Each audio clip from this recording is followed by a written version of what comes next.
మీకు సడన్గా ₹1,00,000 అప్పు కావాలనుకోండి, ఎవరిస్తారు? మీ ఫ్రెండ్స్ ఎవరో, బ్యాంక్స్ అసలే ఎవరో, ఇంకెవరు ఇస్తారు చెప్తా. ఈరోజు చాలామందికి తెలియని ఒక సీక్రెట్ టిప్ చెప్తాను, అదే చిట్ ఫండ్స్. మనకు తెలిసిన వాళ్ళలో చాలామంది ఏదైనా ఎమర్జెన్సీ వచ్చినప్పుడు చాలా త్వరగా డబ్బు మేనేజ్ చేస్తారు. అది ఎలా అని ఎప్పుడైనా మీరు ఆలోచించారా? వాళ్ళలో చాలామంది చూస్ చేసుకునే ఆప్షన్ చిట్ ఫండ్. అసలు ఈ చిట్ ఫండ్ ఎలా వర్క్ అవుతుందో క్లియర్గా చెప్తాను, జాగ్రత్తగా వినండి. ఫర్ ఎగ్జాంపుల్, ఒక 10 మెంబర్స్ గ్రూప్గా ఫామ్ అయ్యి ఒక్కొక్కరు ₹10,000 వేసుకున్నారు అనుకుందాం. అప్పుడు ఆ అమౌంట్ ఎంత అవుతుంది? ₹1,00,000 అవుతుంది. సో ఈ 10 మెంబర్స్లో ఒకళ్ళకి ఆ 1,00,000 ఇస్తారు. అయితే ఈ 1,00,000 వాళ్ళకి ఎలా ఇస్తారు?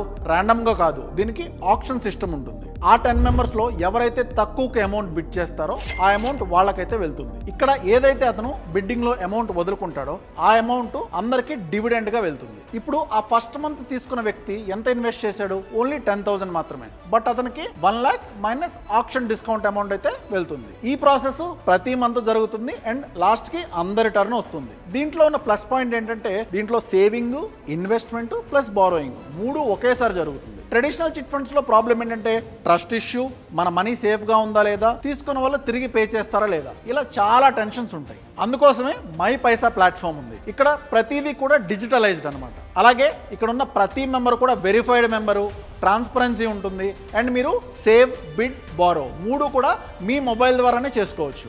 దీంతోపాటు పేమెంట్స్ కూడా అన్ని ఆటోమేటెడ్గా జరుగుతాయి. సో ఇది సింపుల్, సేఫ్ అండ్ స్మార్ట్. మీ సర్కిల్లో ఎవరైతే అప్పు కోసం తిరిగి మీ ఫ్రెండ్స్ ఉన్నారో వాళ్ళకి ఈ రీల్ షేర్ చేయడం అస్సలు మర్చిపోవద్దు. అండ్ అలాగే ఇలాంటి ఇన్ఫర్మేటివ్ కంటెంట్ కోసం ఇప్పుడే ఛానల్ని సబ్స్క్రైబ్ చేయండి.